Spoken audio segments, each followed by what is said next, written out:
Hello guys! Hello, this is for Libra. Alright, Libra.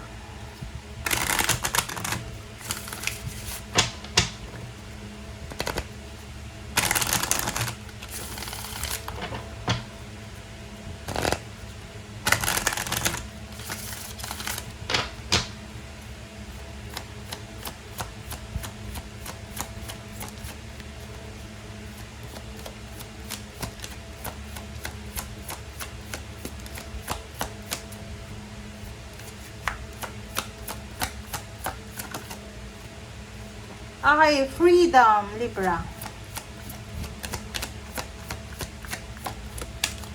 Freedom and wow. Okay, Libra. Please comment down below if you resonated, guys. So nakikita ko sa'yo dito, love life. Pwedeng may mga love life na magtatapos ngayon. Or katatapos lang. Or posibleng matapos pa lang. So, nakikita ko sa'yo dito or in a relationship ka pa lang sa ngayon, pero pinaplano mo pa lang to. Kahit may edad ka na, 50 plus, 60 plus, 70, parang ganon. Yung parang gusto mong graduate sa love life mo. Di, parang sasabihin mo na, ay, tumanda ka na, pero wala pa rin nangyayari.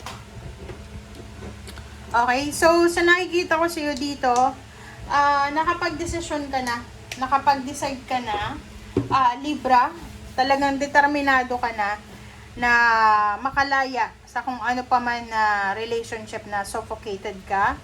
And nakapag-desisyon ka na naunahin yung sarili mong kaligayahan. Okay? So, sa nakikita ko sa'yo, gabi-gabi ka sigurong nag-iisip. You're thinking, you're manifesting, parang ganon. Gabi-gabi kang nagtatanong sa sarili mo, bakit kaya nangyari to sa akin? Diba? Parang ganon. Lalo na kung married ka sa mga, may mga bisyo, ganyan. Na parang iisipin mo kasi mabuti kang tao eh. Hindi mo naman deserve na magkaroon ng taong ganyan. Pero alam mo, ikaw Libra, katulad ka ng Pisces. Pareho kayong mabuting tao. Pero yung mga na-attract nyo, love life, kaibigan, trabaho, sila yung pinaka-worst na tao, 'di ba? Mga masasamang tao, ganyan. Yung na-attract mo, na-attract nyo. Which is unfair yun, 'di ba? Tingnan mo yung mga masasamang tao. Yung nakukuha nila, mga mabubuting tao. 'Di ba? Parang unfair yun. But, yun talagang buhay. Life is life. Okay, Indriel. You are light worker. Sabi ko, kakasabi ko lang. Light worker ka, so sinasabi ng barahan na ang universe, God needs you to shine your divine light and love. So, like an angel. Angel ka naman talaga. Angel ka sa lupa. 'Di ba? Alam mo yan, you want freedom, you want peace, ayaw mo ng gulo, gusto mo ng peace of mind lang. Isaiah, so sabi ng baraha sa'yo, it is safe and it's a good time para magbuntes, para magnegosyo, kung ano man na mga bagong ideas na gusto mong simulan. Okay? Sinasabi ng baraha sa'yo na the universe, the heaven, ay kumbaga binabantayan ka. So kung ano man daw na mga pinagdadaanan mo sa ngayon, huwag kang mag-alala. And huwag mong iisipin na mag-isa ka lang because you are guided, protected sa kung ano man na nangyayaring pagbabago sa buhay mo. Okay?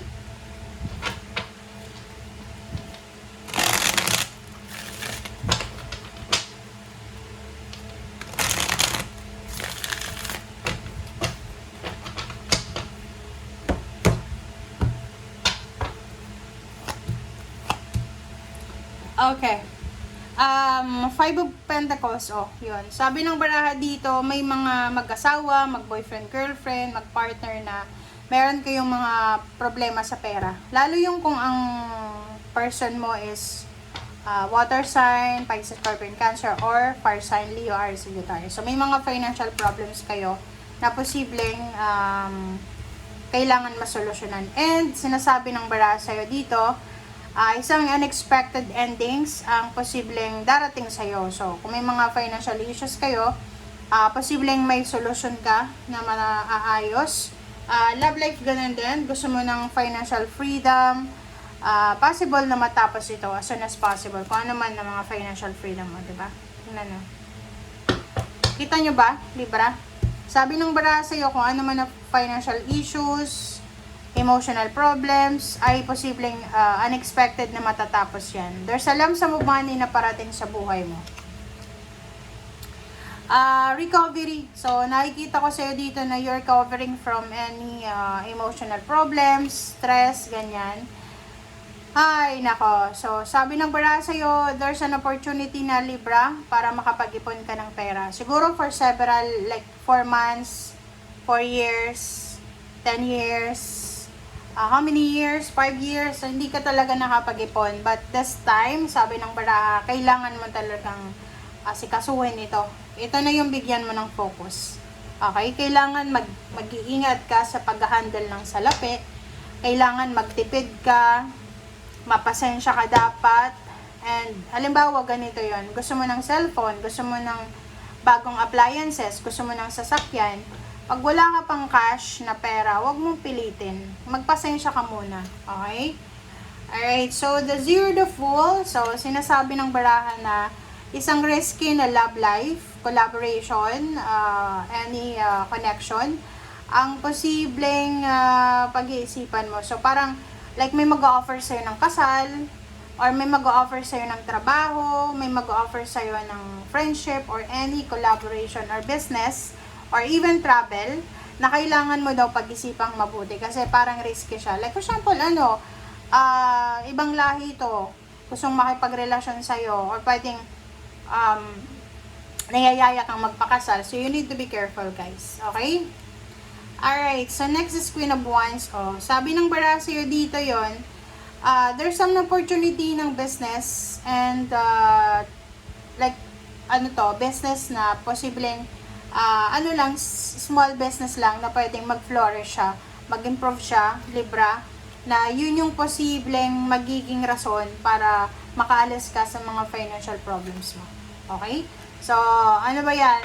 So, ngayon, ang nakikita ko, puro pera to. So, meron kang mga options na para makapag-ipon ng pera, para maging maayos ang finances mo, it's either pa ng ibang bansa, pagnenegosyo, pakikipag-collaborate, or pakikipag-business sa ibang tao. And sa nakikita ko sa'yo dito, there's a fire sign Leo or Sagittarius, or there's someone na financially powerful siya, ang makakatulong sa'yo. Pwedeng mapautang ka niya, or pwedeng mag-offer siya sa'yo ng financial support. Okay? Thank you guys. Bye!